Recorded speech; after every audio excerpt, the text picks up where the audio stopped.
Okay, had a request from Charlie to do something on the terms of trade. Now, terms of trade I've done, kind of lessons in a variety of ways. So I thought I'd try and do something slightly different and do the terms of trade via a story. So once upon a time, there was a country, and that country, was called Vinlandia. And in Vinlandia, what they had is they had lots and lots of grapes. And they turned those grapes into very fine wine. There it is. And one day, Queen Shalia, she came along, and she said, a great economist, that was me she was talking to, we produce a lot of wine. Does this put us in a good position? I said, well, the point about Finlandia is that although we have lots of wine, our citizens, they are extremely keen on cheese, and cheese can only be imported from Asia. Yeah.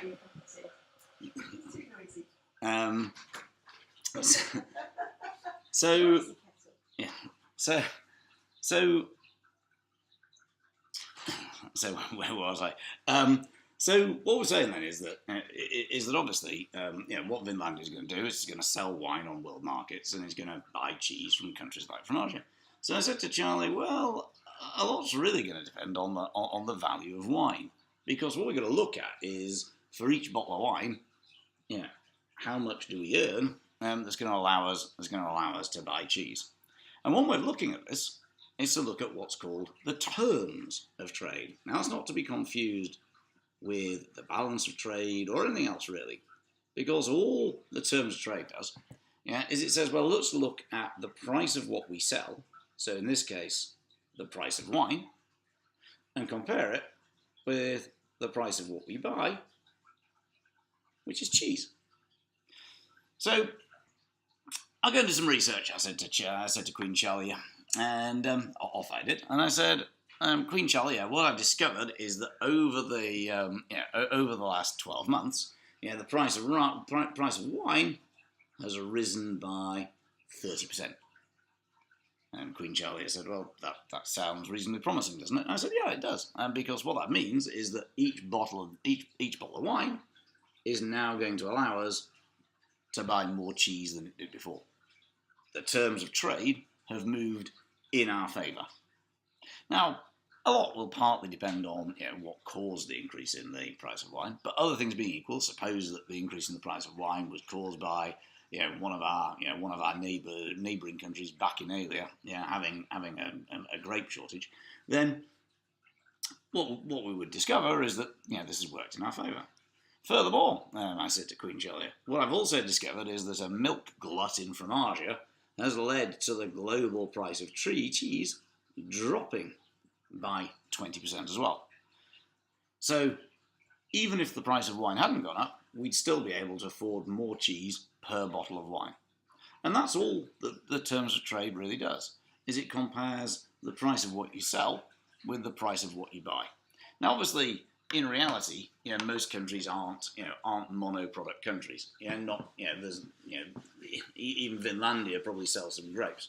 So what the terms of trade actually does is it says, well, let's look at an index of the prices of all our main exports. So what it does is it takes an index of the price of exports and compares it with the index of import prices.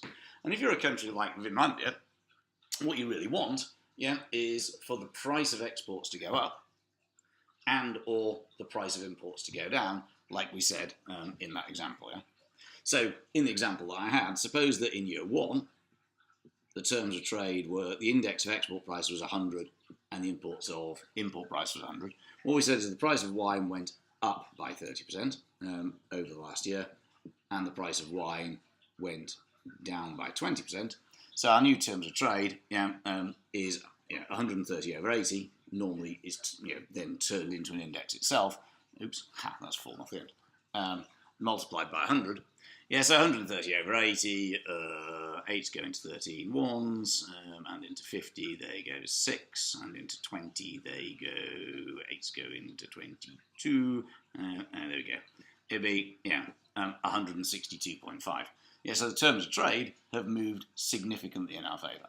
And all it means to say that the terms of trade have moved in our favour, is that prices have moved towards us. So if I'm Russia, I want the price of oil to go up, not down. If I'm Russia, I want the price of imported stuff like Parmesan to go down, because then with a single barrel of oil, looking at it another way, if we look at it from a Russian perspective, with a single barrel of oil, if its price goes up, you can buy more. If the price of imports goes down, you can buy more. Now then, so what we'd say is that this movement here then, is a favourable movement in the terms of trade.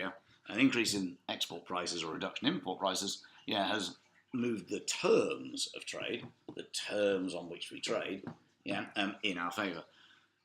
It doesn't guarantee, for example, that the balance of trade will improve, because a lot depends on what's caused the changes in relative prices.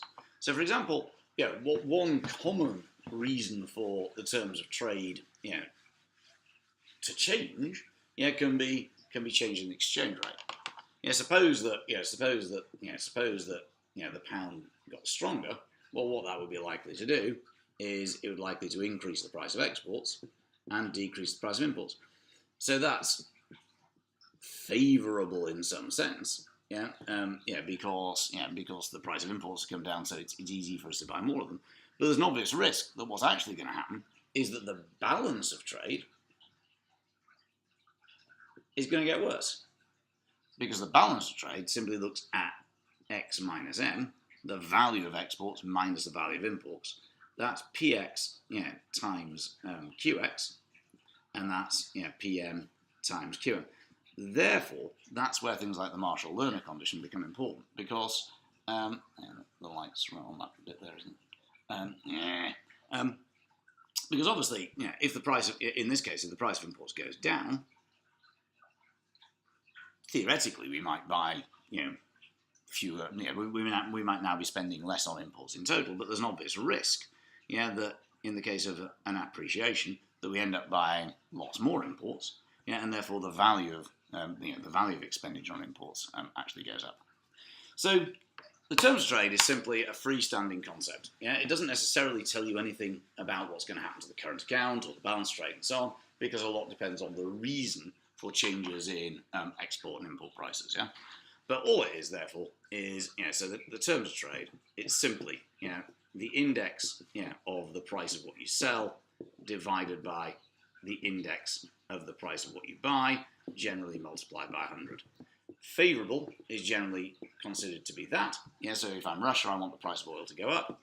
Or that. If I'm Russia, I want the price of, I don't know, as I say, imported, just imported cars or whatever, to go down. Unfavourable is therefore considered to be that. The price of what you sell goes down. So if you're Senegal, and the price of groundnuts falls, then you're toast. Because you're probably going to sell the same number of groundnuts, but the price for each ton of groundnuts is much less, allowing you to afford much less technology. And if the price of, say, pharmaceuticals, and so on has gone up, then you're in big trouble.